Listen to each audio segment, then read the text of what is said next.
घुसपैठियों का इतना जिक्र आपके जरिए भी सुन रहा हूं, हम लोग इतना सुन रहे हैं।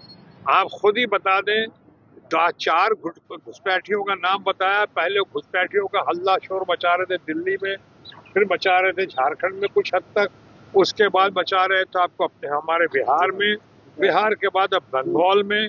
अभी तक के जो उनके पालतू लोग हैं या जो फालतू लोग हैं, जिनमें कोई दम नहीं है, वो अपनी हरकतों से अपने मालिक को हिज मास्टर्स वॉइस बनकर खुश करने की कोशिश कर रही है। जैसा इलेक्शन कमीशन वो जान के इस बातों का प्रचार कर रही है, लेकिन कोई उसका रास्ता निकाल नहीं रही, किसी को बता नहीं पा रही है कौन घुसी है। घुसपैठियों का मामला जो है, ये जो बार बार उठाते हैं, ये हमारे भारतीय जनता पार्टी के दोस्तों का एक डेस्परेशन है, एक फ्रस्ट्रेशन है। बंगाल में इनकी नाव आकर रुकी दिख रही है, ऐसा नहीं कि बाकी जगह बिहार हो कि हरियाणा हो कि महाराष्ट्र और हरियाणा में 22,000 वोटों का फर्क पड़ा। हरियाणा हो कि महाराष्ट्र हो, ये वोट चोरी का मामला लोगों के जहन में छा गया है, ये सवाल खड़ा हो गया है। अब उनको लगता है बंगाल किसी तरह अगर हम नहीं जीते, जो नहीं जीतेंगे, भारतीय जनता पार्टी नहीं जीतेगी, ममता बनर्जी और टीएमसी की जीत निश्चित है, जिसे सुनिश्चित करने के लिए अभी हम प्रस्थान कर रहे हैं बंगाल की ओर। मैं आपको दावे के साथ कह सकता हूँ, हालांकि बहुत विनम्रता पूर्वक, ये चाल वहां नहीं चलेगी। उनको लगता है बंगाल में अगर नहीं जीते तो सारा मटिया मेड हो जाएगा। पूरे हिंदुस्तान में लोगों का मानना होगा कि यकीनन वोट चोरी या अलग हथकंडों से चुनाव जीता गया, या चुनाव की जो जीत हुई वो ज्ञानादेश की वजह से हुई, ज्ञानेश बाबू की वजह से हुई। ये पूरा एक बार हो जाएगा साबित।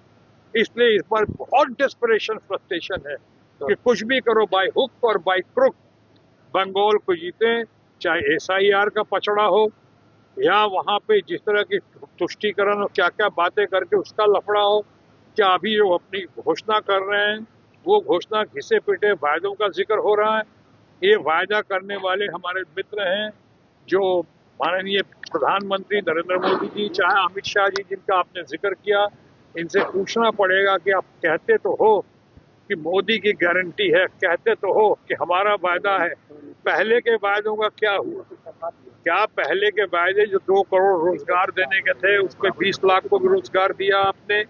क्या पहले का वायदा जो था 15-15 लाख देने का, अगर उसको छोड़ भी दे, वो भूल भी जाए जुमले को, तो किसानों की आमदनी डबल करने का था, वो पूरा किया।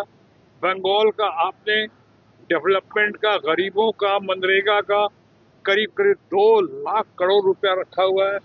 क्या वो वायदा आपने पूरा किया? आपने कहा था चुनाव के पहले हो जाएगा, पार्लियामेंट में कहा, वो पूरा नहीं किया।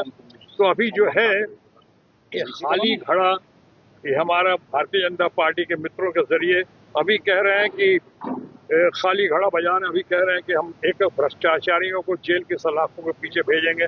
तो वॉशिंग मशीन लेकर घूमने वाली ये भारतीय जनता पार्टी, जिनके बर्तनों को मैं बहुत अच्छी तरह पहचानता हूँ, इन्होंने पिछली बार इतने लोगों को, तथाकथित भ्रष्टाचारियों को उन्होंने अपने यहाँ शामिल किया वॉशिंग मशीन के जरिए। क्या उस पर एक्शन लेंगे? उसमें बहुत सारे लोग बंगाल के भी हैं, और जो बंगाल की लीडरशिप करना चाह रहे हैं भारतीय जनता पार्टी के, वो तो खुद भ्रष्टाचार की उपज है। उनको किसी को आपने ठीक किया, किसी को लिया, वो गारंटी पूरी की आपने, कि अभी कह रहे हैं भ्रष्टाचारियों को जेल की सलाख के पीछे भेजेंगे। आपने कहा था 70,000 करोड़ रुपए का घोटाला, 2 दिन बाद, हालांकि उनके बारे में नहीं बोल रहा हूँ जिनके बारे में आपने कहा था, वो तो स्वर्गीय है, लेकिन हम इनकी बात करें, माननीय प्रधानमंत्री, कि आपने कहा था 70,000 करोड़ रुपए का घोटाला, 2 दिन बाद आपने उसको, वो जब वहां पे उनकी पार्टी में शामिल हो गया, वॉशिंग मशीन से निकल गया, तो उसको फौरन 3 दिन 4 दिन बाद आपने वित्त मंत्री बना दिया। आप समझ गए मैं कहाँ की बात कर रहा हूँ, महाराष्ट्र की बात कर रहा हूँ। तो ऐसे बहुत सारे वादे हैं, ये झूठ का अंबार, वायदा खिलाफी में मशहूर या बदनाम ये लोग आज फिर चुनाव की सत्ता लोलुपता में बंगाल में तरह तरह की बातें कर रहे हैं, लुभाने की कोशिश कर रहे हैं, लेकिन ये सब चाल चोलबे ना।